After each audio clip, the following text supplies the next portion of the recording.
Hello, can you guys hear me?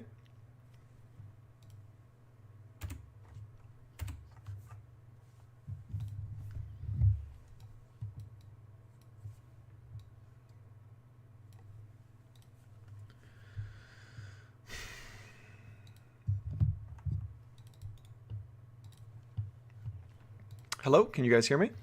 All right, so this seems to be working. Cool. All right. Let me mute this, and then I'm gonna pop this link into a couple places. Do, do, do, do, do.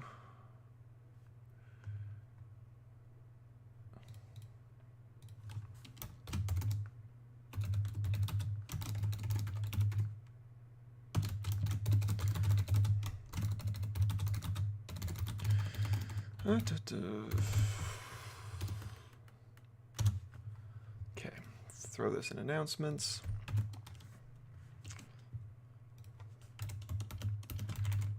At here.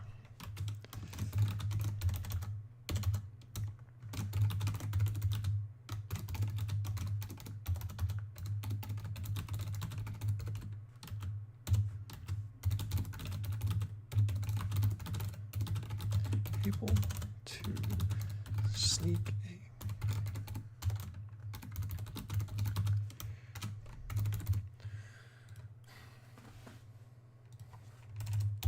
Whoa. Dyslexia, my cruel mistress. The Arcfest may sneak a question into Wiki questions and send that on the server. Cool. All right. See what people are saying. You guys are able to hear loud and clear. Mr. Macro, what is going on? What's going on is I'm going to read through the Discord wiki channel. So there's a link in the description of the stream, unless I buggered something up. And it's going to have a link to the wiki. So the wiki, for the longest time, you couldn't find on Google.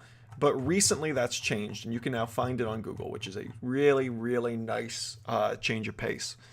I've sat down and like added trivia to like a bunch of pages by hand, but it's very time consuming, and that's time that I could use actually building content on the game. So I've asked people to send me a bunch of questions, and I'm going to read through those questions now, and I'm going to answer those as best as I can. And hopefully people, by looking through the archive of this, will be able to add trivia a lot more effectively without me needing to stop and write and then proofread and do all that. So you guys can get more game, and I can get and I can get I don't know where that sentence was going. I ended up seeing the chat over here. Okay, cool. So I'm not going to be reading the chat in here on the stream as much today. Please do let me know, though, if something goes wrong with like my voice or something like stream-wise breaks. But all right, let's dive in. Okay, Little Lost Nestor asks, what are the things the characters miss the most from their time in the world of living? Okay, so I'm not going to be able to answer this for every character because there's like 23 playable characters in the game. Boyle would miss his family.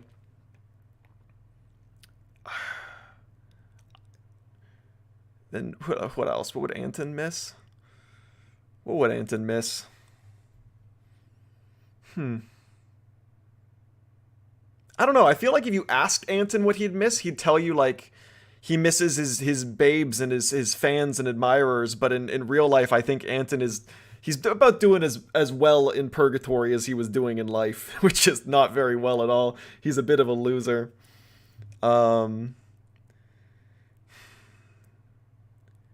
Yeah, there's a lot of the thing is a lot of the characters in Purgatory are like kind of like well adapted.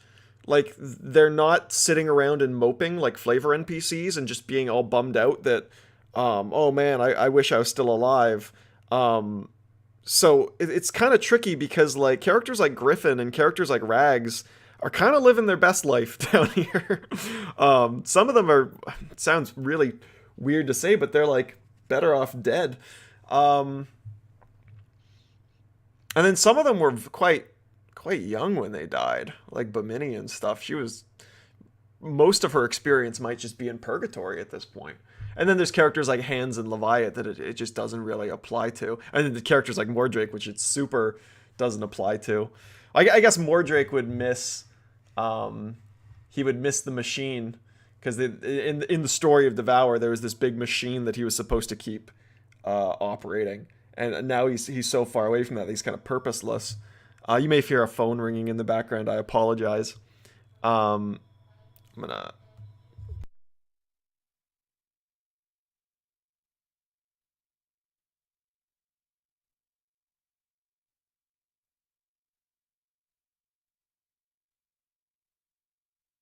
Okay, I think that phone has stopped reading off a phone number. So, oh, Nico's here. That's awesome. Okay, so yeah, for answering for like every character individually, I'm not sure if I can do, but hopefully that kind of explains some things. Is heaven indeed perceived differently by everyone? So there is definitely a Silent Hill-esque element to the garden where I don't think the other characters are seeing it the same way. Like Bimini definitely isn't. She describes that world of there's like insects and rot and decay. And I think different characters see it differently, but heaven themselves, I don't know.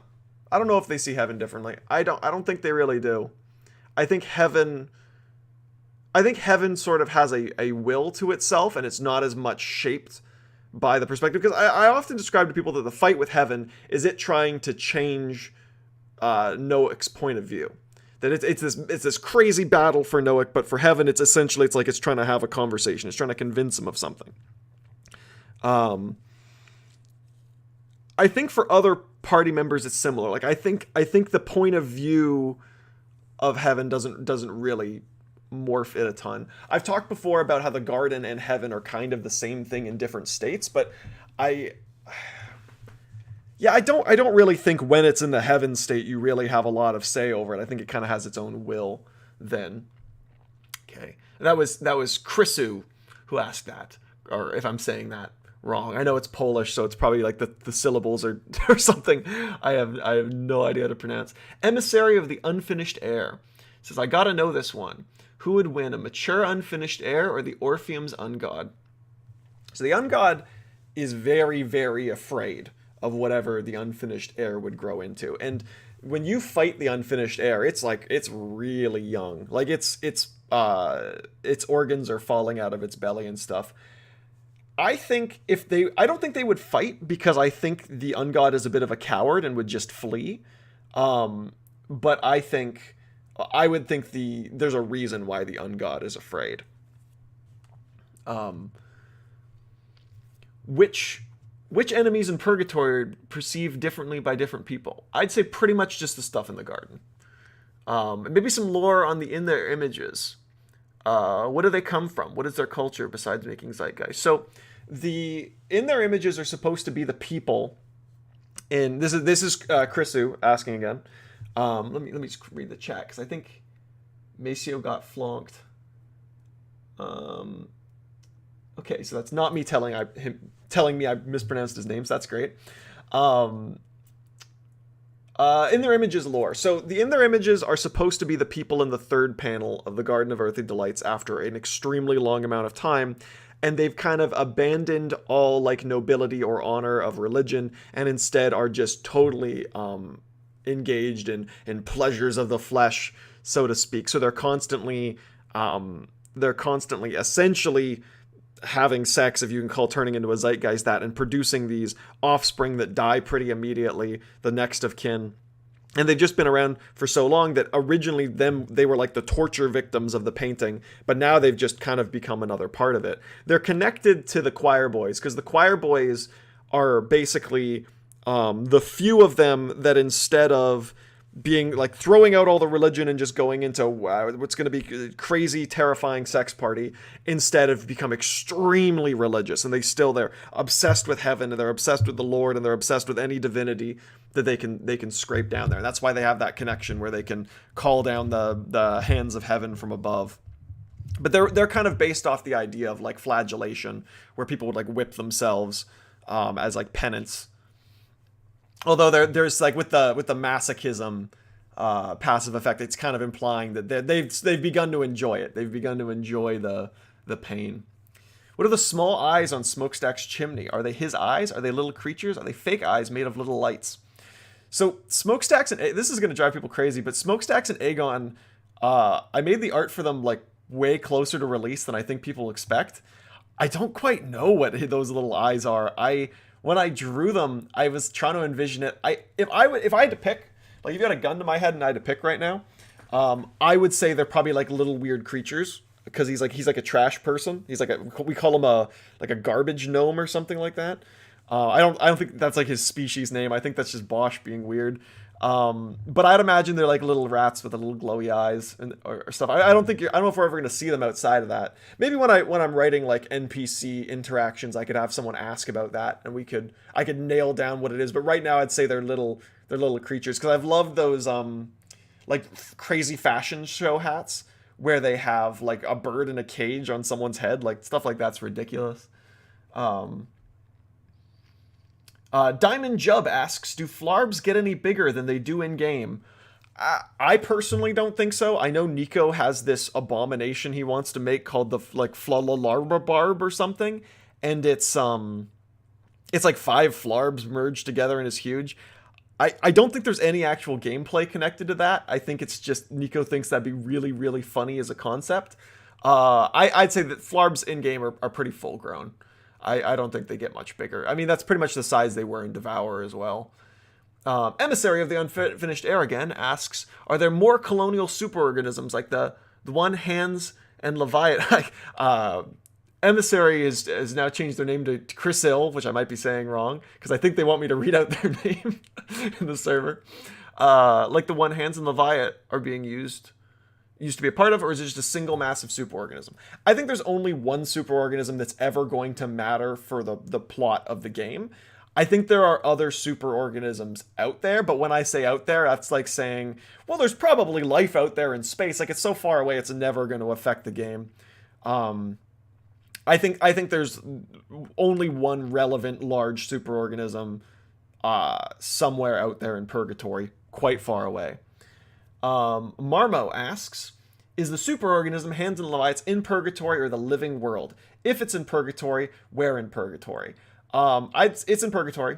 I don't know if it's necessarily native to purgatory, but it's everything about the Leviathans, as people have been calling them now. All of that's in purgatory. I don't have a world that I really envision them being in outside of that. If it's in purgatory, where in purgatory? Far away, very, very far away. If you see the ocean in the background of Mobius's fight, that's actually like a whole biome, like comparable in size to actually probably bigger than the far shore. And I'd say it's probably like way, way over there. Like Hands has traveled very far to get to where she is. Like Hands never thought she'd ever hear from the colony again. She'd just go on this grand adventure and then go suffocate somewhere.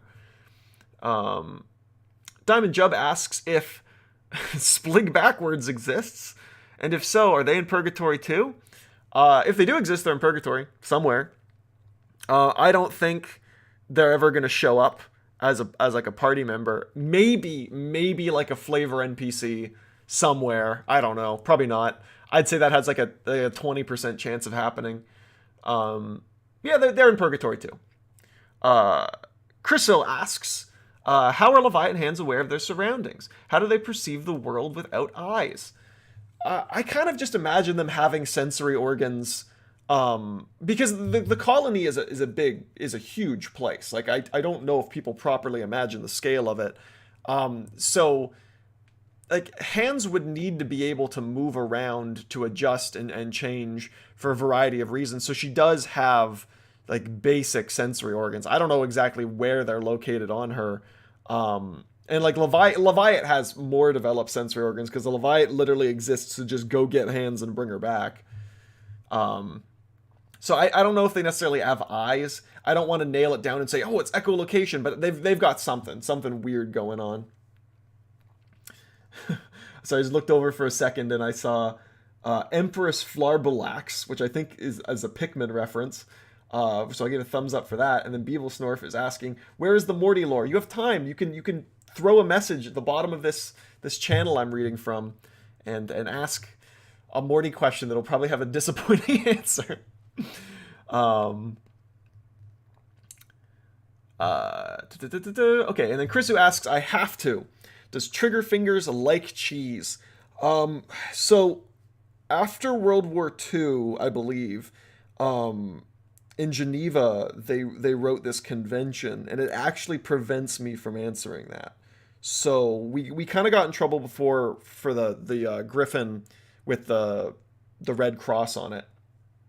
And so I want to avoid any future war crimes that involve Brutal Orchestra. So unfortunately, I cannot answer that question.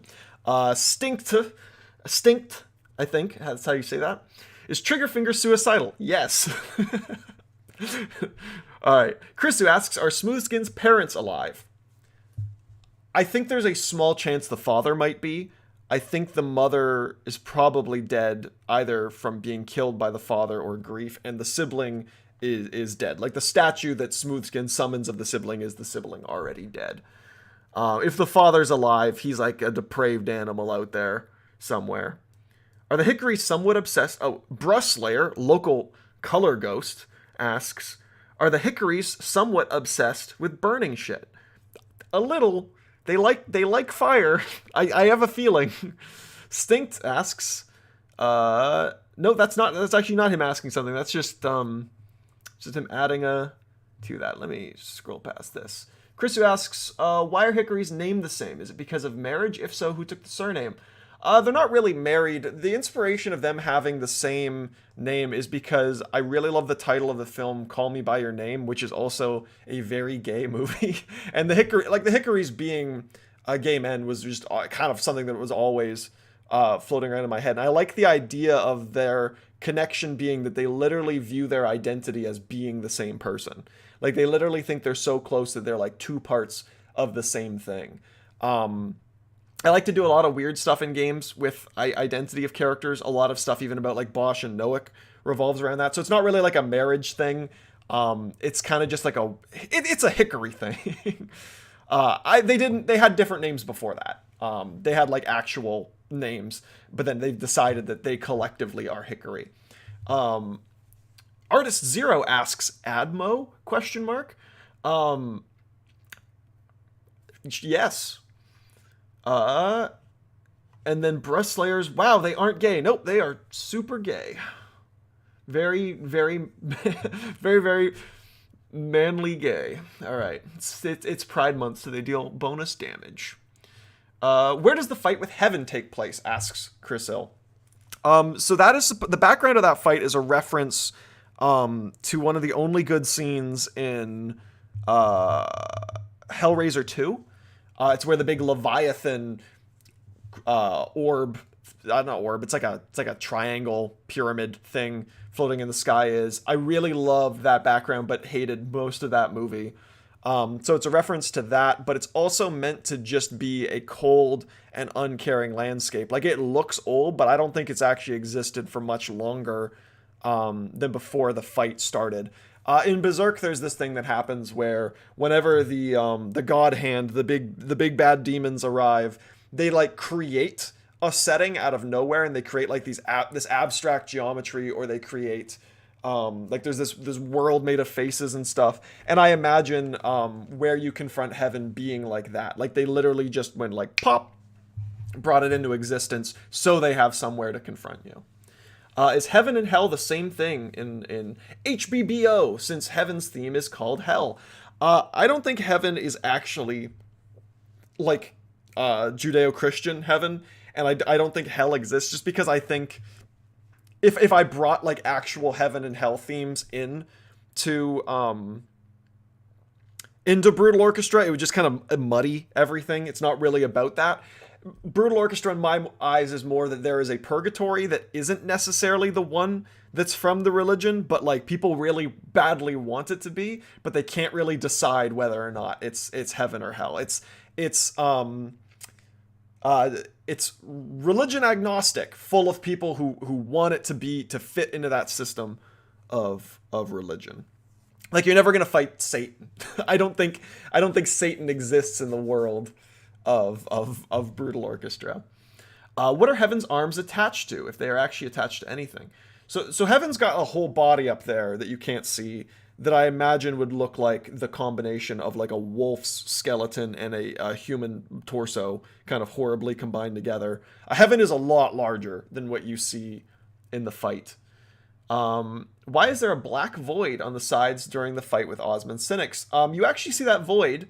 I think these are all still Crystal asking, by the way. You actually see that void in several encounters in the game. That void is also seen in the ending cinematic when that's death coming in at the end ambiguously for Noack and Bosch at the very end. And I think in the case of Osmond, that's what that is as well. It's kind of coming crushing down. What is Zebi actually saying? Zebi is an adjective, maybe. I don't know. Zebi's a word. Zebi's not the name of the guy. So I can't tell you what he's saying because you asked about the word. What is the word saying? I don't know. That was Diamond Jub asking. Chrisu asks, why are there static effects during the Heaven fight? The static effect is a visual grain that we use on the main menu and use in a couple other places. But I imagine Heaven being a bit like almost a Lovecraftian entity where it like hurts to look at it. So the visual grain is meant to kind of convey that, where it's kind of like looking into the sun. Like, it's just wrong to look at it. And that was Chrisu asking that. Chrisil asks, what is the connection between the choir boys and Heaven? Why are they able to instantly summon Heaven's hands by using rapturous reverberation? I kind of talked about this earlier. Basically, the choir boys want to worship God in the Catholic Christian sort of sense, but there isn't really a God answering, but Heaven will answer, so they're worshiping Heaven and have just kind of decided that that's God. Diamond Jub says, does everyone fall on their way into purgatory, or just the people who die from fall damage? Everyone falls. I never thought of the idea that like it's because Noack died from or like was injured or died or whatever from a fall. That's the reason he was falling. And it's kind of funny because it implies that like if someone was like shot in the chest, that would somehow be the transition into purgatory, which would be kind of awesome. I imagine everyone falling, but I don't really think about other people besides Noack arriving. I don't know. I can't decide if having some way that like if like a vending machine fell on you, if that somehow became like that falls on you, and then in the background you see a bunch of other people get crushed by vending machines. Sorry, it's just a really funny idea to me. Crystal asks, does the way someone died affect how they end up in purgatory? That's kind of what I was already talking about. Someone who drowned, appear in an open body of water. Someone who died in flames. The answer is I only really thought about Noack. I'm undecided. I would have said no until I thought about just how funny that is. So I don't know. I don't know on that one. I'm too amused.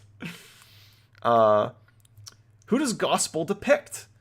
I don't think it's really important. This is Fiddix asking this.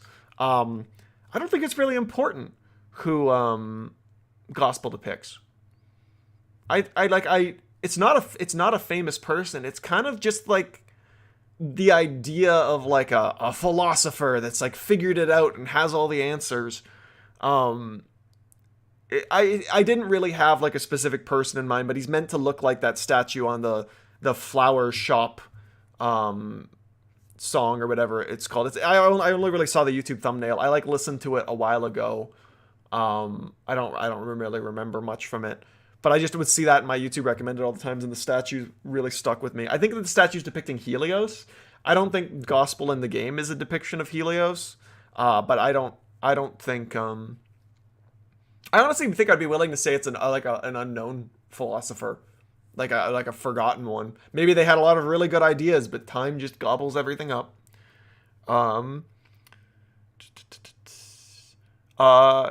Giggling Galaxy asks, where can I find a shark fact in HBBO? You can find a shark fact on the Great White item. It has the accurate average length of a great white shark as its flavor text.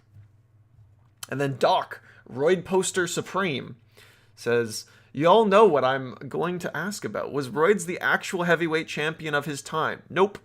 Royds was more muscular than I think he would have liked to have been, but Royds was not a heavyweight champion when he was alive. If so, was it wrestling or boxing? I would say Royds has more experience with wrestling, but this is like in professional wrestling. I think the boxing elements of punching people was kind of something that happened post purgatory. As would have gathered, but he probably lived in likely the late 1800s or very early 1900s. But when would you say he was alive? The thing is, I don't think of the real world of Brutal Orchestra as being one-to-one with the real life world. Like the World War II-esque event in Brutal Orchestra is not literally just World War II. It's just a very, very similar event in a lot of ways, but there's still like quite a bit of leeway. I don't know. I never thought about it. I never thought about the exact time when Royds was alive, but I can tell you that Royds was unhappy throughout pretty much all their life and is even more unhappy now. They're not a friendly or happy guy. If I get more questions that aren't useless pondering about Royds, I'll write them down for now, but this is all I have judged as being worthy. Uferton, band, asks, Brutal Orchestra McDonald's promo when? I don't know. when McDonald's reaches out to me and asks, I guess. Let me scroll down. Okay, Trivia Man Dan. It's Dren. Trivia Man Dren. Sorry, I was just too tempted by the alliteration. The possible alliteration there. What characters are natural residents of Purgatory and which ones came into it from somewhere else? So I don't see there as being a lot of like natural residents. Well, it depends what you mean by natural. I see Purgatory a lot like the Zen from the Half-Life series, where it's like an in-between dimension where everything there kind of arrived from somewhere else. Like humans and Earth life kind of get the short end of the stick, and when they arrive to Purgatory, they're pretty screwed up. But things like Flarbs are like a lot of the fish creatures, or like the Swallow the Sea World ones, arrive pretty much intact. So there's lots of stuff that I think was born in Purgatory, but I guess the closest you could call like a native would be like the Spoggle or something like that, or maybe like the demon thing that lives in the Charkarian. I can't really imagine that coming from a different world. But most of the characters are all from elsewhere. Fiddix asks, what led up to the events that caused Smoothskin's bisection? You can actually see this in the trauma animation where the mother tries to grab baby Smoothskin and the father tries to stop her and he ends up getting torn in half. And then I think they just kind of assumed he was dead in the chaos after and left. But what happened is Smoothskin's father is a very, very aggressive guy. And some sort of confrontation happened between Smoothskin's father and Smoothskin's older sibling, and the father accidentally killed the older sibling, which caused the whole family to fall apart and led to Smoothskin's mother trying to take baby Smoothskin away, and then he ended up getting torn in half and then abandoned here, presumed dead, but he survived and is now depressed. Trivia Man Dren asks, how is the Demon Core in Purgatory? And how has it not just killed Morty yet? Are we sure that Morty is alive? He doesn't move. What is my favorite item? God, favorite item's a hard one, because I've worked on a lot of items. How's the Demon Core in Purgatory? The Demon Core killed a lot of people. I imagine like a copy of it just kind of came down with like one of them. And then it's kind of traveled around. But the Demon Core is really in the game because it kicks ass. Like, it's kind of a rule of cool thing where it's just kind of awesome. What's my favorite item? I love the Demon Core. I'll open the wiki for like a second in the wiki stream and just like scroll through the items really fast and see if there's one that I really like. Lust Pudding mechanically. Let's see. I really like the safe.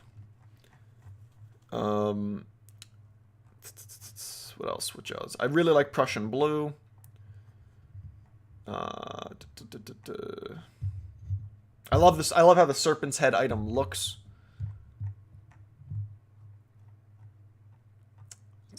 What else?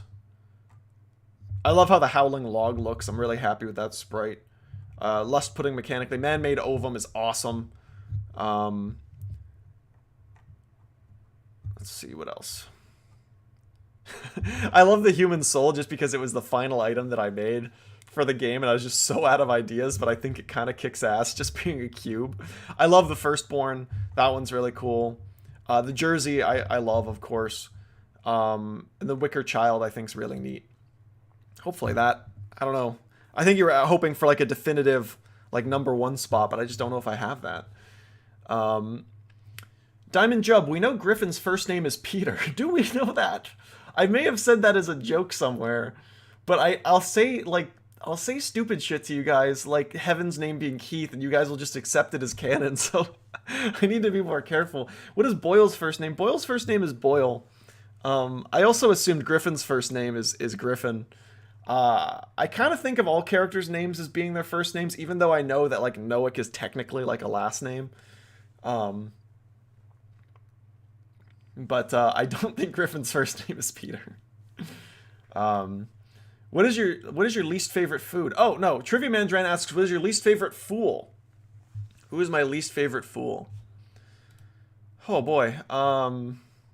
Let me open up the characters real quick. I like Boyle. I love Hans. I love Anton. I like Splig. I like Pearl, but there's some weirdness with her sprite that bothers me. I love Burnout. I like Fennec. I like Thype. I like Griffin. I love Arnold. I love Arnold so much. I like Dimitri. I like Longliver. I like Clive. I love Cleaver. I like Cranes.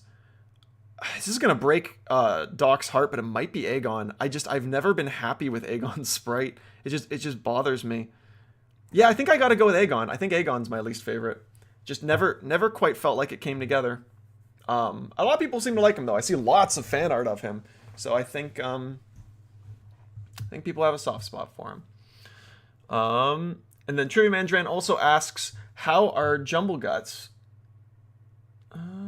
How are Jumble Guts made/formed? So Jumble Guts I always envisioned as being coagulated pigment.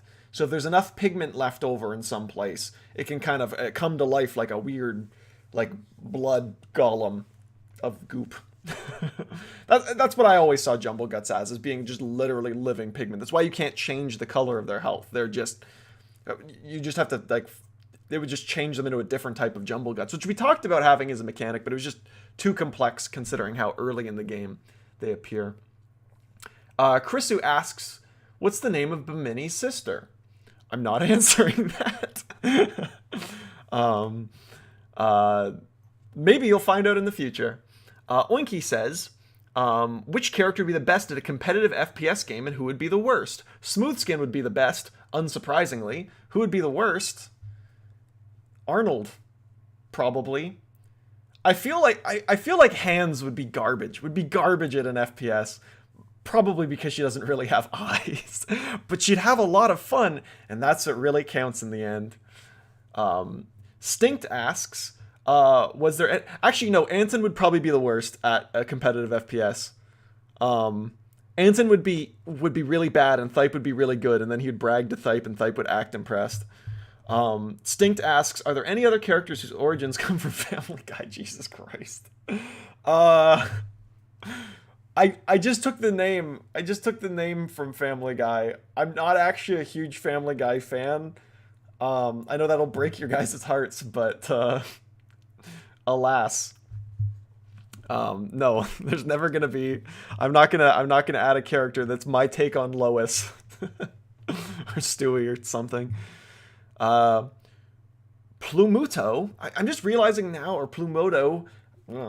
A lot of these names I've read so many times, but I've never had to actually say them. What was Bimini when she was alive? Still a masked anime grill with 1 HP and a big sword? I think the mask and the sword are purgatory things. I actually think Bimini and her sister, she was the quieter one of the two. And in the absence of her sister has become, like, they've kind of switched roles, and she's become the more aggressive one. I actually think Bimini is quite timid, but acts a lot more confident to kind of fill the shoes of her sister who's now gone. It's kind of like when people panic and they're like, what would my big brother do, or what would my dad do? It's kind of like that. How many of the party members were born in Purgatory? Longliver was born in Purgatory. Hans, Leviat, like maybe Smokestacks. I guess it depends on if you count Splig being built as being born. Let me just scroll through this. Pearl was born in Purgatory. Gospel was probably constructed in Purgatory. I mean, Mordrake's born all the time, so maybe I guess you could count Mordrake. Sure. I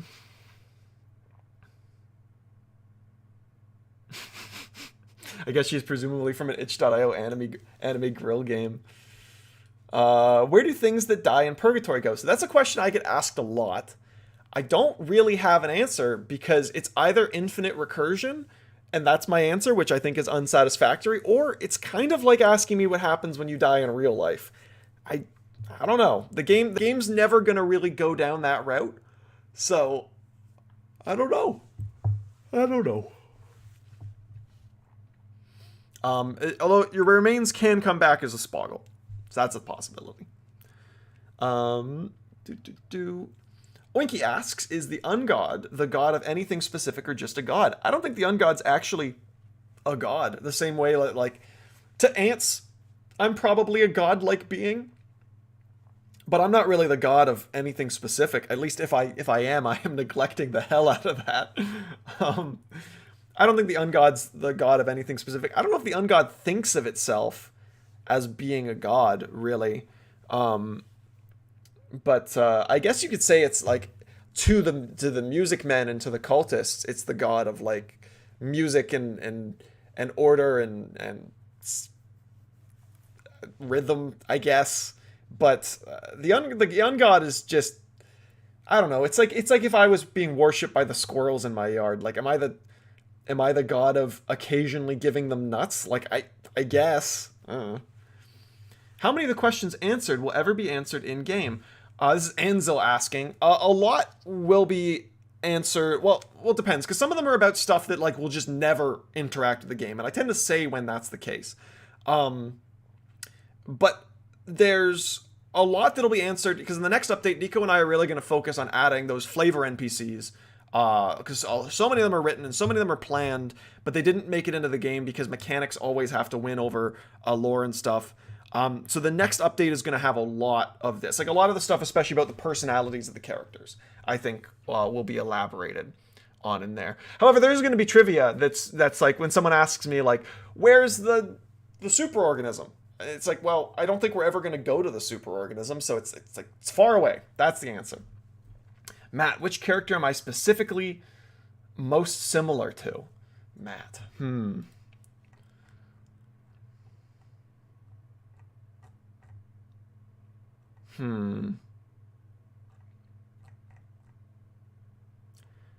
You remind me of Dimitri if he was less suicidal. That's my answer, Matt. T Band says, what does Clive's garden look like? I think Clive has seen some pretty horrific stuff from his time with Rags, because Rags gets into some pretty scary nonsense. So I think Clive has a lot of fear of the occult now. But also I think Clive lived a hard life of backbreaking labor. Like he's kind of worldly through that. So I would imagine kind of a twisted manifestation of that as well. What are Clive's and Rag's relationship like? What have they done in the past before we knew the two? So I'm not going to answer a ton about that because if we add character interactions, they're definitely going to have some big ones. But I can tell you that it started off really well, and then where Clive was kind of the protector of Rags, and then it slowly soured as Rags, wanting to not need to be protected the same way, got into some really scary stuff. Clive still really cares about Rags, but Rags she's kind of out of control. like Rags is one of the characters where like at one point in development I considered having her be like a mini boss fight to like have to fight her before she joins the party, but making like one-off encounters like that just didn't really feel right. Also, is there any lore about Dimitri? Yes, Dimitri I've always thought was Canadian. I don't know why. I always assumed he was Canadian. And I specifically always assumed he lived in Alberta. And I always assumed that, what is it? He was in a cult in life. He was in a cult, and basically his entire life was a lie. And I always assumed he died in a really, oh, maybe this is mean-spirited to say, sort of pathetic way, like the sort of like, oh, you're in a cult and you believe it your whole life, and then they're like, drink the Kool-Aid, you drink the Kool-Aid, you just die, you don't go to heaven, you don't go anywhere cool. And I think that's part of the reason Dimitri's so depressed. He kind of wasted his whole life on that. That being said, everything I say here is a lower form of canon than anything in game. So if I change my mind and change stuff about it, whatever is actually in the game wins in the end. That's just the case. Uferton says, Arnold, nerd. That wasn't a question, I just wanted to read it. The Lorax says, what the hell is the Music Man rock thing? Are the stones eating people and replacing their heads? Are they some sort of tumor or virus? Yep, they're a tumor. They're not rocks. I don't know how to convey better that they're not rocks besides the fact that they like squelch and move. It's made out of their own tissue. Like if you cut into the tumor and had like a scientist look at it, they'd go, this is just human tissue. It's affected by the music coming from the ungod. Now you might go, I didn't hear any music coming from the ungod, but the thing is, once you hear music coming from the ungod, it's too late. You've already. Oh, Matt is now Dimitri, but less suicidal. That's funny. Well, I've lost plot. Once you start hearing the music from the ungod, it's too late. The tumors have started growing. Diamond Jub says, tumor caused by the psychic power of our beloved ungod. The Lorax says, kind of connected to this, are enemies people that died, or are flarbs just stuff that's born in purgatory? So flarbs live in the world of Devour and then die and then arrive in purgatory. Same with like the Oro and the Vabulas and the Goas and all that. Those are all from like Swallow the Sea or Devour, or some of the creatures like, don't be surprised if some of the creatures like a Rivola shows up in a different game of mine and that's the world that they're actually from. Like I might kind of retroactively, I guess not retroactively, I guess like I might make a game and be like, yep, this is the world that Scrungies and Rivolas are from before they die, because I love those creatures and I want to do more with them. I want to make a different game where you can get crushed by a Rivola. Jams asks, that was the Lorac who asked that before. I'm not sure if I read that or not. Jams asks, why is Noak the only yellow skeleton in Purgatory? Is there any significance to the fact that some bosses get killed and others get slain and Osmond gets forgotten? Noak is the only yellow skeleton in Purgatory for the same reason that like the main character in Yu-Gi-Oh has crazy hair. It's so you can spot what is it? Him in a crowd. He seems very different than the others. I think he even says in one of the conversations with Arnold that he doesn't even know why he's like a golden skeleton. He is yellow more for like practical reasons than for like crazy lore reasons. Maybe I'll find some way to like tie it in the future, but gameplay has to win at the end of the day. It's a video game, and having him be yellow in a game with like no other characters that are like largely yellow really helps him stand out. Crystal asks, what is Noak's first name though? I don't know, maybe I'll pick something someday. Trivia Man Dran asks, what really is the Mortal Horizon? There's no way I can answer that. So if we get to do an expansion, that's one of the biggest things. Like everything Osmond says before the fight is basically just set up for if we get to do the big expansion I want to do. There's not really a ton I can say because I think there's some really cool stuff coming down the line if we get to do that. I think Osmond as a character will make a lot more sense. I think he'll still be really cool, but a lot of the mystery around him does have answers. Jam says, are Boyle and Griffin related? Nope, I don't think so. Plamuto says, River Guy. This is a threat. Okay. Jam says, is Triggerfingers a skeleton? Yep, Triggerfingers is a skeleton. Just like the other characters. I maybe should have made more of them look visibly like skeletons. Because a lot of them are on the meatier side. But Triggerfingers is fully a skeleton. Chrisu asks, why are some dead people skeletons and some have flesh? Is it intentional that most of the flesh ones are Area 1 bosses? This is what I was talking about a second ago. Most of the flesh ones are bosses just because I don't know. There's not really a great reason. Some people arrive with more flesh than others, and then you can also regain flesh by worshipping the ungod. But the problem is exposure to the ungods, and once you start hearing the music, it's too late. So some people will go worship the ungod and then flee before the music starts, but a lot of them get kind of trapped. I think maybe that's how Mobius got his flesh back. But in the case of Hickory and Roids, they just had a lot of flesh when they came down. There'll be more flavor NPCs in the future that have lots of flesh still on them. But also a lot of the skeleton characters that you talk to in the Far Shore had flesh previously, and then it just kind of all fell off eventually. The in-game characters do not know why that happens to some and not to others. And some of the flavor NPC interactions, like I have one where there's a guy, I have two. I have one where there's a guy bragging about the fact that he has flesh and you don't. And then there's another one where a guy's got a tiny bit of flesh on the back of his head that he wants you to pay money to get to pet, and you can choose to pet it or not. And he's very proud. Jam says, how can music men cry if they have no eyes? They have eyes. They're just kind of swirled around in that ball of tumors. The eyes might be crushed, but the tear ducts are still functional. Stinkt asks, actually going back to Jam's question for a second, the music men would be so disturbing in any art style that's not like sprite art. Like they would look like an Elden Ring enemy or like a Bloodborne enemy. Actually a lot of this stuff would be really, really bleak if it wasn't sprite art. Stinkt asks, what other place could tears come from? Okay, that wasn't a question for me, I think. Sergeant Harperson's, when are we dropping a line of Roids plushies as merch? Asking for a friend. I would love to do plushies. The truth of it is just the game, although we've got quite a dedicated fan base, it's on the smaller side. And plushies are something that, like, from bigger devs that I've talked to that have actually done them, only a very small portion of players buy. So if there's ever, like, if Brutal Orchestra ever, like, because Brutal Orchestra's had really steady growth, but if it ever, like, explodes, like, for some reason Markiplier's like, I'm going to make a video on Brutal Orchestra and just be like, this game kicks ass.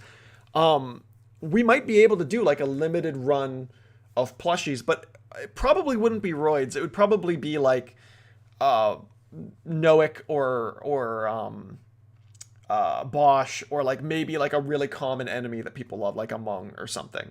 Roids would be a bit of a hard one, because, like, Edmund McMillan, the Binding of Isaac guy, like, they did a plush of Baby Plum, which is, like, one of the new bosses they added in Repentance that's kind of at a similar spot and similar community notoriety that Roids has, and it didn't sell well at all. And so that spooks me. But if we ever do a limited run thing, Jam says, shouldn't the Ouroboros bleed out from having its tail and body destroyed? So if you play Swallow the Sea, you'll kind of see that the Ouroboros can take a lot of suffering. It can take a lot of hurt. It is slowly dying from that, but I think the dying is slowed by the oily water that it lives in. I think it would have died faster if it was in a different pool of water. Doc, Roid Poster Supreme asks, what if Aegon's head was stitched back onto his shoulders? I don't know. I don't know.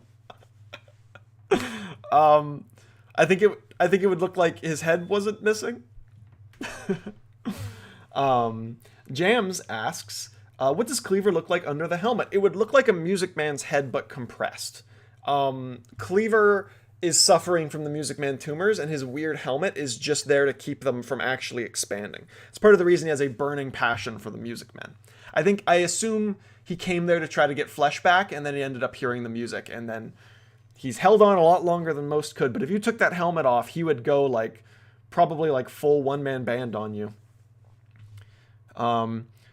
Jams asks, how did Bimini achieve immortality? So Bimini and her sister were very lucky to arrive in Purgatory together, and then they found this fountain of youth, or where one was a long time ago, which was kind of a mystical artifact, but it had dried up a long time ago. And the sister wanted to give up, but Bimini was insistent, so she dug up the mud where it once was and choked down a lot of the mud.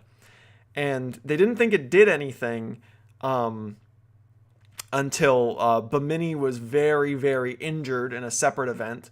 And then Bimini's injuries through the immortality curse lashed out and inflicted all of that into her sister, effectively killing her.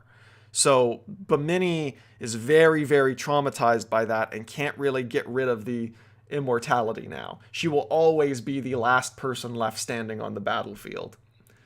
Is Bimini's sister as good of a warrior as she is? Bimini's sister was probably a better warrior. But Bimini's sister is pretty dunzo. If she's... I mean, she could be out there, but she's wrecked. What is Mobius's favorite movie? I don't think Mobius ever saw a movie, and if he did, it was probably like a silent film. How can Leviathan move so quickly? Does he have around 1,000 little legs on his underside? Does he hop around, release jet gases? This is Chris who asking. That was Terbaz asking the previous question. So when this is something that I think is overlooked in the conversation between what's his name? Oh, my brain's melting on me. Between Leviathan and Hands is they mention a non-Euclidean pathogen. So non-Euclidean geometry is like geometry that doesn't. It's like if you went into a room and it was bigger on the inside. And I imagine that the superorganism itself interacts with kind of like an extra dimension. And I imagine that's how the very quick movement is happening. That being said, I'm not going to explore that element very far in the game, because that would kind of be hell. I don't want to be like, oh, and here's how this lung interacts with the fourth dimension. It's just kind of be that they can move quickly and it's funny. What are the list of crimes that Triggerfingers committed? Asks Jams. I'm not gonna detail that. I'm just not gonna go. It's bad. It's bad. They're war crimes. Jams also asks, who is Giovanni Battista Pamphili, and what is his connection to the Sepulchre? I mean, he just is the Sepulchre. I don't know. He just drew like a golden throne and put the Pope on it. He's supposed to look like the Pope in that one Francis Bacon painting, the Screaming Pope. And then he looks like that, and he sits on the throne, and he does the little arm lift thing and summons the other enemies. I don't know. I was really happy with how that turned out. But how is he connected to the Sepulchre, and why is he apologizing to him? He's the apology is actually me apologizing because I turned a dead pope into an enemy in my video game, and that could be seen as a little bit disrespectful, but I think it's kind of rad. And that's why I'm apologizing in the chat, because I'm like, oh god, we turned a real life dead guy into a mini boss. Why is the Zeitgeist called the Zeitgeist? Asks Fidix. So the Zeitgeist is when an in his image and an in her image love each other very much. It's called a Zeitgeist because the Zeitgeist is like the feel of the time. Let me Google the definition again, so I'm not telling you just like a twisted version of it. So a Zeitgeist is the defining spirit or mood of a particular period of history as shown by the ideas or beliefs of the time. And the Zeitgeist is kind of the beliefs of that group given physical form. It is what they worship. It is the most beautiful thing to them. It is everything that they are all about encapsulated in an act, so to speak. So I called it that because also Zeitgeist sounds like a monster to me, and I think that's cool. I get that someone else's wedding ring is a reference to another game. Yep, this is Mifrophone asking this. So that's a reference to the wedding ring that the newscaster in Perfect Vermin is wearing. But how much is it plus a fistful of ash actually related to Arnold as a character? So they're not really related to Arnold as a character. You might notice that with some of the characters, like I think Fennec unlocks the 2 items that are referenced to like Florian Himsel's like company and game.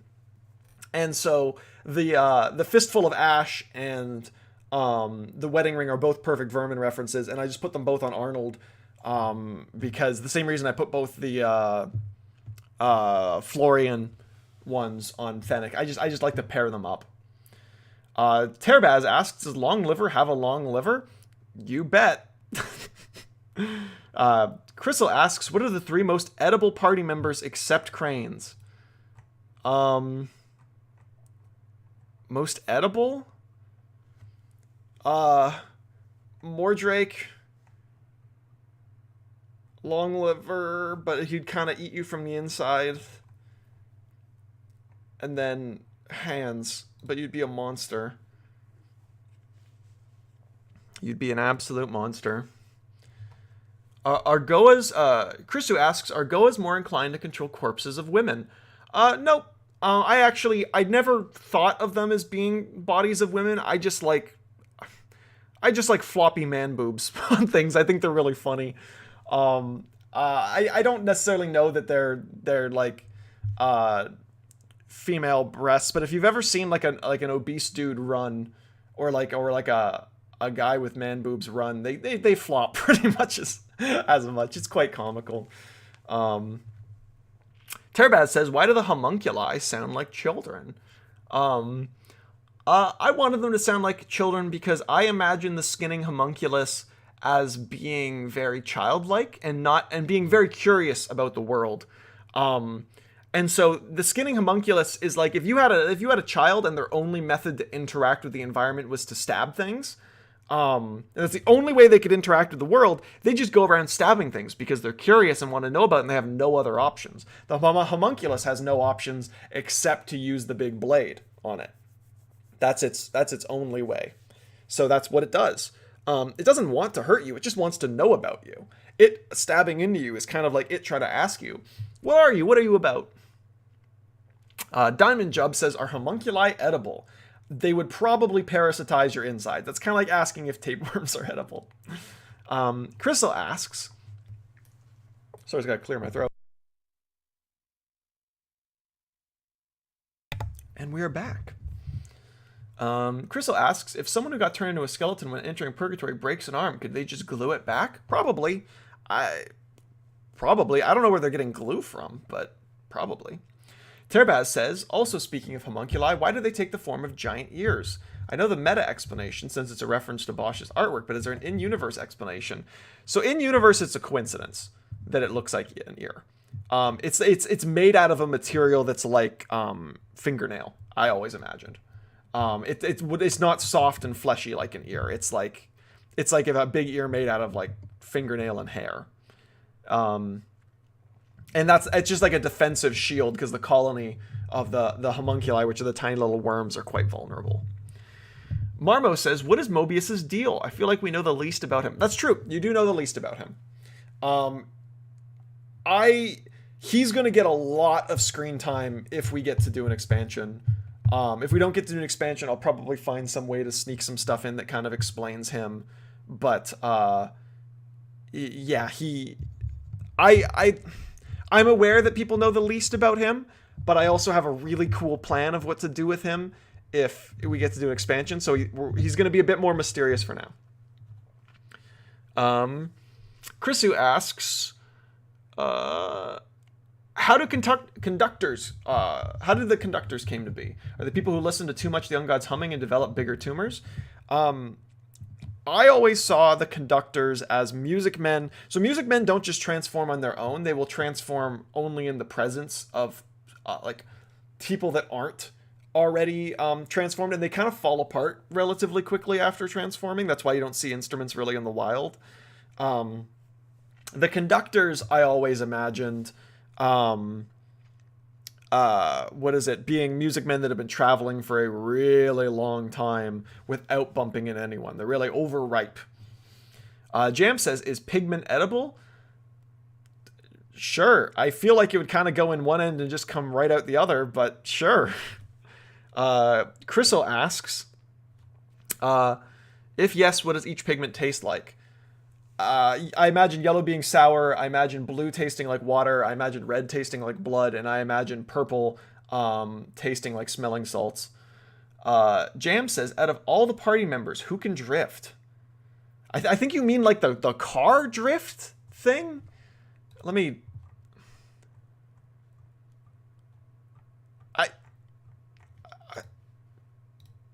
I don't know. I'm gonna say gospel, but sure. And then someone named Brutal Orchestra Maceo says, just a quick reminder to try and keep discussion out of this channel. Also avoid answering each other's questions, even if you know the answer / it's been answered before. So that's not really a question, that's more of a comment, so I'll just move on. Terabaz says, oh, never mind. Doc Roy's Poster Steam says, what does Smokestacks look like without the fortress? How does that part of him actually work? Is it attached to him like a turtle shell? I'm curious if I could pick him out of the overall stacks and cradle him. I think he kind of looks like that flanimal that like swallows its own arms to walk. But with its arms just loose. I think he has just 2 arms. I don't think he has 4 limbs. I think he just has 2 arms. He weirdly walks around. I don't think he's human at all. Could you cradle him? I'm sure you could. I believe in your ability to cradle him, Doc. All right, let's.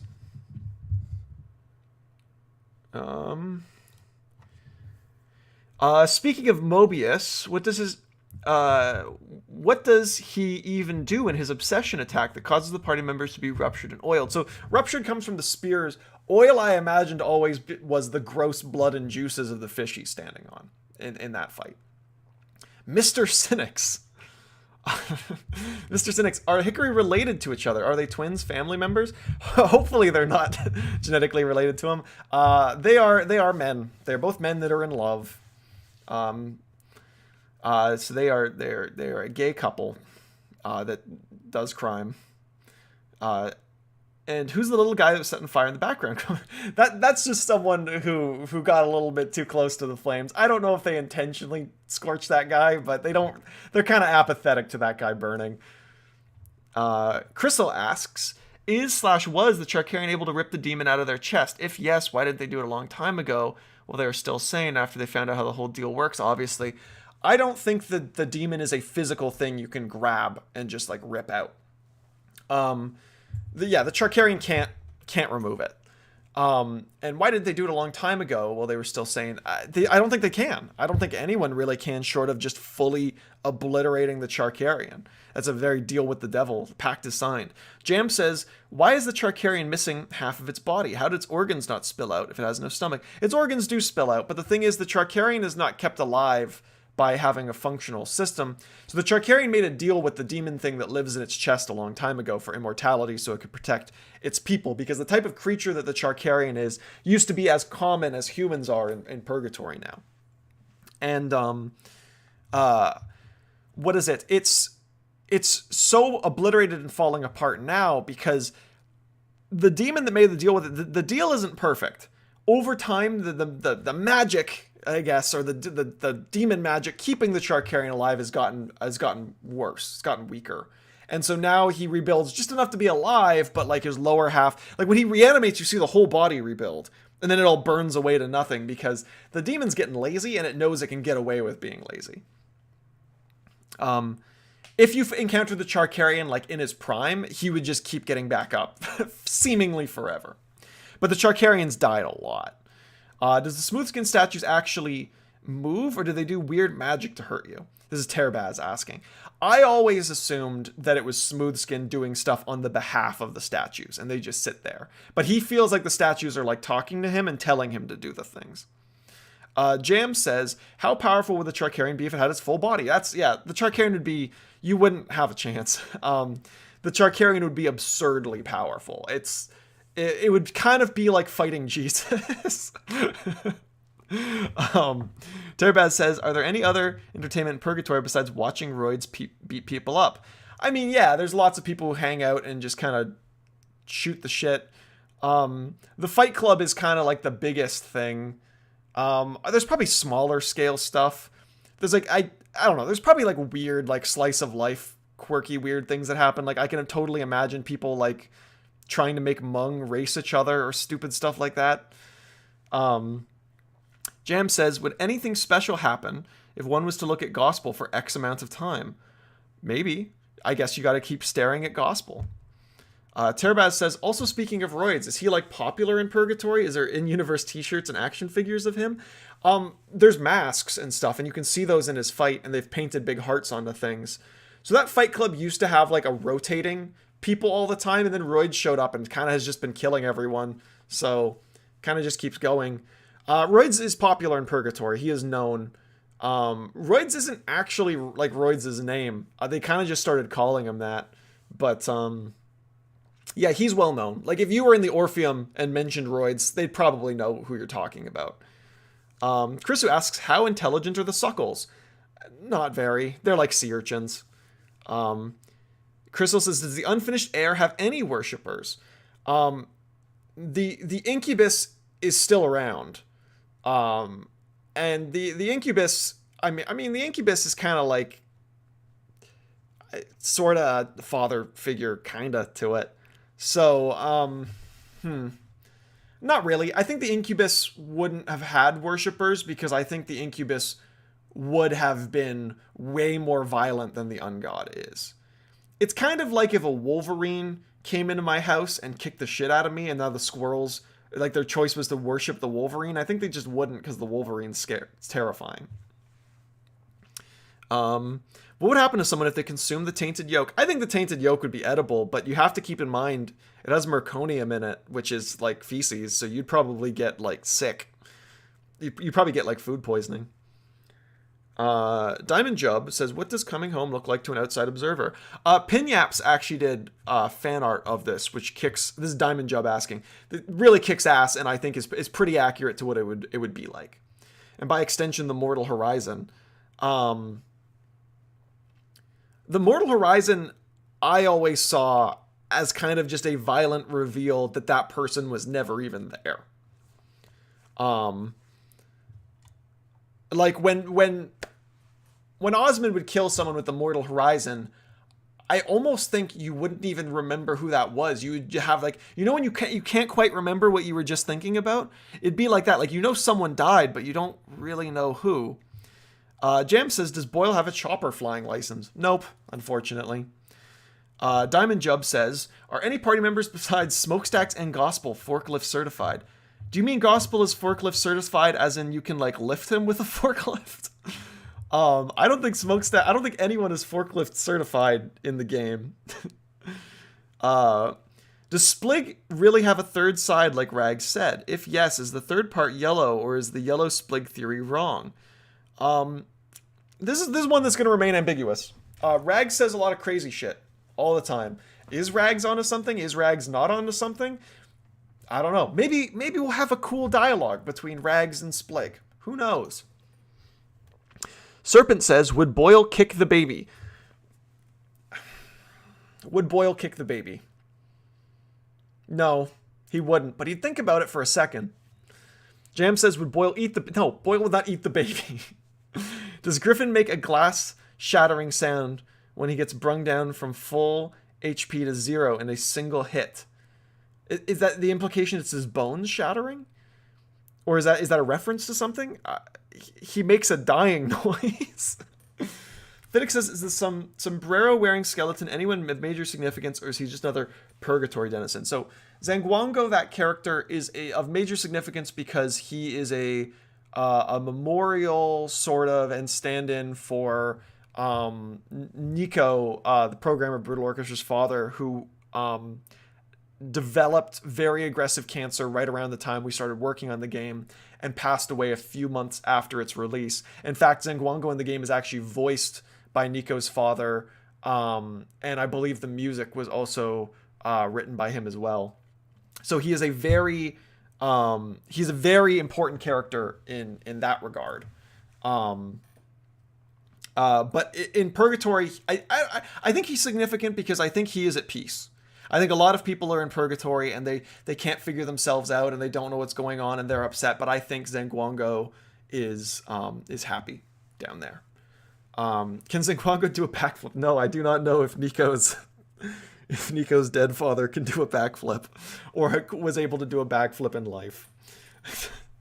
God, that's a tone shift right there. Jam says, does his guitar play even while he sleeps, if he sleeps at all? Yeah, so we have a line in there that kind of implies something sort of mystic going on with him, where the guitar will play even when his fingers are removed from it. I don't know. I don't really think about him sleeping. I can imagine him dozing off, but I can't imagine him just like curling up and having a nap. Tarbaz, you had to be more specific. Jam says, who has the most drip? If you're talking about just like actual like wetness to them, probably Leviat. Or Bosch. But if you're talking about just like appearance, Burnout is the edgiest by far, so I'll say Burnout. Oh.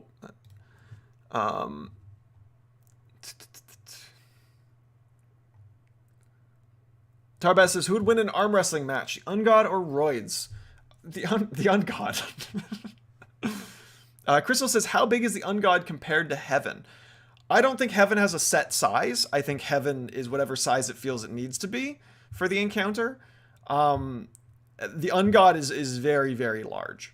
So it doesn't quite work as a comparison. However, I will say Heaven during the fight with it is slightly smaller than the Ungod is. Terabaz says, how do the inner children work? Also, what do they need the body for? Do they feed on it? So the inner children are like the one sort of fishy enemy that made its way out of the far shore and are living in the mountains. And so they can't infect just regular people, but they're really good at infecting music men. So once they're kind of like the predators of music men. So once music men are around, they can get infected with inner children, and then the inner children will live inside of it. What do they need the body for? Mostly transportation. I don't think they actually feed on it that much. I think they mostly use it to get around, considering they're kind of like little balls. Are the Mannequins actually headless music men, or are they unrelated? They're headless music men. Yep. That's Diamond Job asking that. Marmo says, how do the Scrungies get little enemies in them, especially things like the Tainted Yoke? So the Scrungies actually travel to all the different environments. They just mostly roost in the Orpheum. So they've been to the far shore, and they'll eat guys there. And then things in the garden, I don't know, maybe the Scrungies occasionally visit the edges of the garden. Things like the Tainted Yoke are just kind of meant to be like a fun surprise that I put in there. Although the idea of a Scrungie swooping down and stealing a yoke from the unfinished heir is pretty funny. Where did the Flamingoa learn to dance? It is built into the mind, body, and soul of the Goa. Those moves, if there is a divine power, they were handed to the Goa by them. That's Jams asking that. Diamond Jub says, what are some of the plurals or collective nouns of creatures of purgatory? I don't know. I'm a big fan of when whenever I'm talking about like a bunch of Keko, I just say like Keko. When I talk about, I don't know, I because a lot of it is just very utilitarian, Nico and I talking to each other. A lot of the times it's kind of uninteresting. It's just like with an S, or just like, oh, when we introduce the Keko enemies, I'm talking about them plural, but it still sounds singular. Jam says, well, on the topic of Flamingoa, how did it get its lipstick? Those are just its lips. They're just like that. What is the lore behind Smoothskin? So I kind of answered that one above. Why is he making statues of his family members? Is he the last of his species? I don't know if he's the last of his species. I don't think there's a lot of them around, but I don't think they're as extinct as the Charkarian species. Serpent asks, how did Rags get lipstick? I think Rags probably made it from something. It's probably got some horrible and possibly cruel history behind it. Is Anton a KFC person or a McDonald's person? I have never been to a KFC. Actually, I've never been to a KFC. I've been to a McDonald's, but I had pancakes, so I don't feel like I could really say. How did every character that isn't in Purgatory Citizen end up in Purgatory? How did every character that isn't a Purgatory character? I don't quite understand that question. Who can rocket jump better, Griffin or Boyle? They both die. This isn't TF2. They'd both just die. Can Anson throw up? I don't think so. I don't think he really has a lot of organs going on in there. That is Bimini is smoking weed. Four exclamation marks. Then Chris Hill says, regarding the previous discussion, who's more edible, Griffin or Mordrake? I would say Mordrake. Bimini is smoking weed says, and if Anson could throw up, how much? I don't think he can throw up. The stink in the stink. Okay, so I'm going to go for probably about 5 more minutes, and then I'm going to have to run. Just letting people know. So I might not get to all the questions, but I'll do my best. So I'm gonna start answering them faster. And I'm gonna stop reading people's names. Unfortunately, having your name read was a privilege of being here before the call stream. Yeah. What is the process of inner chilled parasitism? I kind of mentioned that above. Who is the first person in the far shore that thought about the cactus located at the far shore? That was that so long ago that they're not relevant to the plot. Which enemy tastes the best? Let me just quickly. What enemy tastes the best? God, this is like a doubly hard question because I've like never eaten meat, so I don't really have like a reference point. What enemy tastes the best? I'm gonna say the inner children taste good, and they probably taste like passion fruit. About the bosses, which of the bosses taste the best? Why do you guys want to eat the game? I mean, Angat always says to me that he thinks my sprite art looks tasty, so maybe it's that. I would say the pitiful corpse tastes the best. All right, let's click back on this. Oh God. Nico has answered. The Zingwango cannot do a backflip smiley face emoji. Alright. Bimini, is Bimini a Hatsune Miku fan? I feel like the 5-ish occasions I've spoken to you, Bimini is smoking weed, you've asked me about Hatsune Miku in varying capacities. I'm willing to say yes because I think it'll make your day, but also Hatsune Miku I don't think existed in Bimini's time. Hands in Leviathan native to Purgatory. Essentially, what characters have Pearl seriously considered betraying the group to eat? Pretty much all of them. Pearl doesn't see herself as part of the group. She sees herself as following the group because it leads to corpses. Can we know what happened to the guy that Burnout is with when you meet them? They're just kind of out there in the waste somewhere. I think they're probably going to reoccur as flavor NPCs. However, I think Zippers might just be Morty in a gimp suit. Why does Cleaver hate Music Man? I answered that one above. Were there more Leviathans like Lyot who were released from the colonial superorganism in order to find stray reproductive structures? Probably, but most, like, Hands is exceptionally far away. The rest were probably, like, at a day's travel at most. But historically, if there was, like, parts that had become senescent and fled, they'd just kill them. They don't want any value drift. Where do jumble guts get their shells? It just kind of appears and they come alive. I imagine the shell's made of like a hardened pigment, except with the purple one. I don't know what's going on with the purple one. Is it possible for someone to smuggle their organs into purgatory, like an intestine for strangling people? I guess, but I don't think you'd... I don't know if an intestine is great for strangling people. Sounds kind of slippery. Now that we have new characters in purgatory, who can dance the best? Chart evolved. Is there any viable method for exiting and entering purgatory besides death? I don't think there's exiting purgatory, but to enter it, you can just die. Kill them and bring them back with defibrillators. That is not how defibrillators work. Defibrillators actually stop your heart. They don't restart it. Multi-tier questions. Sorry in advance. If one of the bosses is Heaven, which makes complete sense for a game about dying man in purgatory, then what is Osmond Cynics? What is this regular guy doing at the end of Noak's journey, and what does he witness that makes him the witness? That is something that we would go into more detail about in the expansion, but I will say now that Osmond does fit alongside Heaven. I don't want to spoil anything. He is an equivalent to Heaven in a lot of ways. He's not just a regular guy. What does he witness? Once again, if we get to do an expansion, and if you want to see an expansion and you want to support us, I'd recommend dropping us a review on Steam. That helps us out a ton. Picking up the soundtrack if you're feeling exceptionally generous, and just telling friends about the game that you think might like it. And hopefully we'll get to do an expansion. Is the Ouroboros in fact a fish? I don't know if a fish is like the right term for it, because he's like what is it? He's like from the Swallow the Sea world, so I don't know.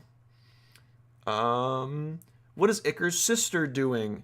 I'm gonna skip that one for now. How do roids end up where they are now? Who else has challenged them? How did they react to finally losing to Noack? Well, they reacted by dying. They're dead at the end of the encounter with Noack.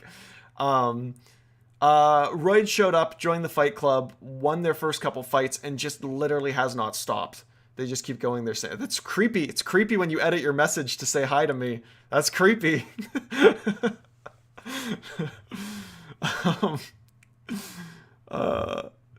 What is the lore behind Zephactinus and Gillicus? As an entire species? Do they reproduce? Is it one organism or two? Or even three separate organisms? I don't know. I imagine them as being like almost a manufactured thing. I wouldn't be surprised if they were connected to the ministers as their origin. And the ministers thought creating something like that would be funny. What was the guy who first brought up the word Zevi really saying in English translated? Nice try, but I'm skipping it. What secret is more... Where did Cleaver get his helmet? Cleaver's helmet is probably a part of something else, and that he broke off and is using as an improv helmet. I don't think it was originally meant to be a helmet. What is the gibberish potato... Oh my god! I cannot escape. Why is the name of the achievement for killing cynics with Noack honorable successor? I think it's worthy successor. What is Osmond trying to do? Once again, if we get to do an expansion, it'll make a lot more sense. What are Noack's relationship with his parents? Noack had a very rocky relationship with his parents. Noack really wanted to be into art, but had to live a life that was mostly manual labor. His parents are still alive. Does Noack have any siblings? At least from what I've written, Noack has no siblings. So right now, there's no siblings that have anything to do with the plot. Might have dead siblings, though. I could see that. I could see the expectation of siblings being passed on to him. Is Pearl a clam? Everything she says everything about her says clam to me. She looks like a clam. She's not a clam. What do you think of Baby Noack? I think Baby Noack is from the extremely cursed thing that Nico is spearheading, where it's like brutal orchestra cart. I have like nothing to do with that because, alas, I hate racing games. But it's cute, I guess. I feel like the forehead, he should have the soft spot on his forehead if he's a baby skeleton. What does the Ungod do to pass time? The Ungod actually, when it's doing its whole music thing, it's actually sending signals to like really far away other Ungods. So it's kind of like it's hanging out on its own purgatory Discord call. Does the Unfinished Heir have any siblings / half siblings? I'm confident the Incubus will just make more. Is Morty alive, or is he simply a husk, a host for an ancient ethereal being that puppets him like a doll to speak and through and assert the most horrid, ungodly, ancient, disgusting plague upon purgatory, capitalism? Does Morty have a soul? I think Beeblesnurf is slowly becoming the soul of Morty. Non-wiki question. What event in the Discord server has made you feel creep the fuck out? I get a lot of people who join the server and then just DM me creepy stuff and then like leave. There was a guy that like for a week just like counted down. Like he sent me like 10, 9, 8, 7, and then just like the 0. And then when he hit 0, he just sent me a picture of like a dead dog, and then I banned him. And it was like, what the fuck? I get people, not here, but mostly on YouTube, who like dox me a lot, but I have a bunch of protections against that. But it's just like, I don't get it. It's just weird. Just weird stuff. Not really a lore question, but there will ever be a Leviathan flavor NPC. Probably not, alas. Reminder to the guy pretending to be the Grim Reaper. Remember to add the guy pretending to be the Grim Reaper, but nobody except Anton being convinced. I don't know how that would work because we don't know what party members you have when you talk to flavor NPCs, so they kind of can't pop up in those encounters. So it's, who knows. Considering everyone asking about the edibility of things, is singing stone edible, or is it just a stone? So it looks like a stone. Oh god, that's why people think they're stones, because it's called a singing stone. Oh no, that makes sense now. It's too late to change it. But no, it's called a singing stone because a singing stone's like a really primitive like instrument, and they're supposed to be like that. Oh man. Is the stone liquid yellow pigment? I don't think so. I don't think it's yellow pigment. I think it's just bile. How would Leviathan Hands Gardens look? Does heaven? I imagine Leviathan Hands Gardens would look like the superorganism decayed and rotting. Um, does heaven have its own version of the garden? I don't think heaven has its own version of the garden. Even though heaven and the garden are technically the same thing, if I'm not mistaken, could be considered the real garden. Do you consider every garden as real? Yeah, I'd say I consider every garden to be equally real. I mean, lore-wise, for the purposes of the game, it's Noak's because protagonist. Could the Oro succumb to the Ungod's song? Nope, I don't think so. I don't think it would. What exactly are the Silver Suckles and Gilded Gulpers? They are based off of CVTV, I think it's called. It's canine transmissible venereal disease or something. It's like a type of tumor. There's like a type of dog that's extinct now, but only exists as a contagious tumor that affects other dogs. And I was just like, what if we had just like lumps of cancer that were just kind of like living out there? They're also because I played Silent Hill 4, and they have like these weird placentas that like float around and you can hit them that look similar, and I thought they were fun. So I was like, I'm gonna steal that because that game came out forever ago. How did the Jersey end up in purgatory? You see, I just really like Lisa the Pointless, and I really wanted to add it. That's the truth of it. Could Osmond get the Music Man tumors? He totally could, but he didn't, and I don't think he's been there necessarily. Was Fennec's condition something that came around in his time in purgatory, something he had in life that turned into spikes? Might be a condition that affected him when I was in game. I could see it being something he had in life. I only ever really thought about Fennec like within purgatory already. But it was based off of like bone cancer where it causes spikes to grow off of your bones. Bone spurs, yeah. So it could have been he died of that in life and it's just kind of like kept going. I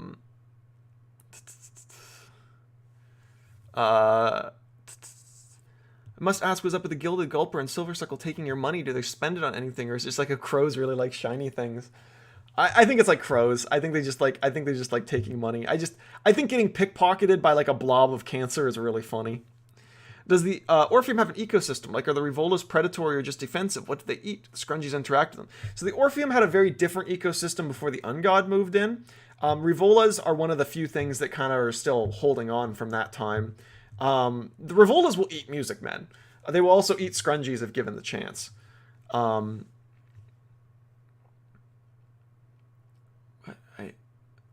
Sorry, the one thing to note, the editing comments is funny, but at the same time, it actually moves the chat for me, and it's kind of disorientating. So I'd encourage you to try to only edit things if they're below where I am, if at all. What's the internal odds of the platinum, the plump platinum pumper appearing? It's 0 because it doesn't exist. it's a meme, a cryptid, if you will. I'm just gonna quickly check what that is. Oh god. Oh man, I'm lost in the chat. I'm going overtime here, but this is fun, so I'm gonna give you guys a bit more. Oh, that's the bottom of it. Okay, I'm almost there. How can Pope Innocent X summon other creatures? How does he summon them? He uses the power of chastity. Does roids take anabolics or other muscle increasing drugs? No, I think a lot of the limits that exist in life don't exist in purgatory. Like, you can just keep growing muscle mass if you sustain it. Is there any lore behind Morty's attack, Mortal Horizon? Would you accept it as if we a community called a broth of jumble guts? That's pretty cool. I like that. Pandas is called an embarrassment of pandas. Does Boyle think Noack is schizo since he doesn't see Bosch? I think a lot of people think Noack is kind of schizo. Actually, some of the dialogues I've written are people kind of thinking Noack's kind of schizo. If the Charkarian is basically extinct, what are the things in the background after the revival? So that when he revives and you're in the ocean of blood, you're in like the hell dimension that he is always in. The things in the background are actually there before he revives as well. You can occasionally see them when lightning strikes behind them. They're like ghosts haunting him. Is anyone aware of how the Far Shore's purple stone works? I have a flavor NPC that acknowledges it. He tries to demonstrate it by having some transform in front of you by thinking really hard and then like has a stroke. Would someone possessing the knowledge be able to build structures? Everybody wants to build like swords and castles and stuff, and it's not. It doesn't really fit the theme of the game. Which party member would be the most obese in life? Why is there an AI mimicking the user's every move, mirroring them until they doubt their own humanity and putting them in a deep depression? These are getting too meta for me. Who's the most obese in life? Let me...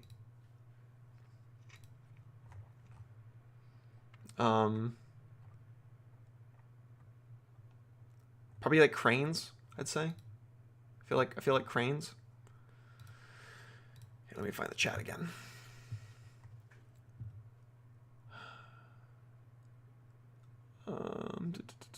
What is my favorite enemy design? Oh god, that's a hard one. That's a really hard one. I think I missed one. Can Osmond use Mortal Horizon on himself? I don't know. It never would. Never would, so I don't even really think about it. What is my favorite enemy design?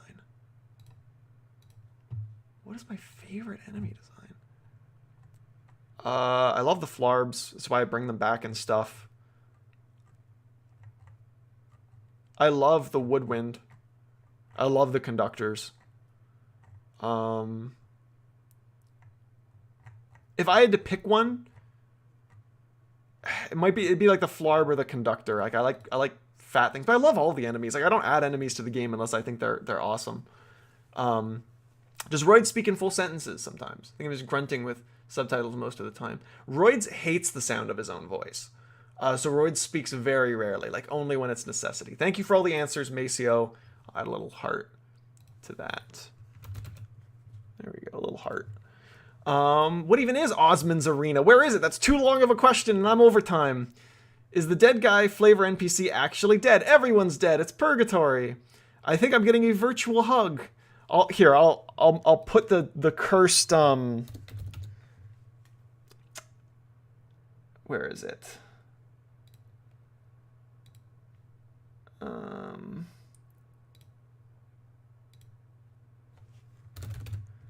I'll put the really cursed here's the Maceo you guys can hug in the chat. Why is no cheese with the castle of Moby Dong last longer? Okay, all right, I'm fleeing into the void now. I gotta go. All right, thank you everyone for coming by. This is really fun. Hopefully a lot of this stuff arrives on the wiki. You guys have lots to work with here. I'll probably do something like this again, but probably not until we do another big update. All right. Godspeed.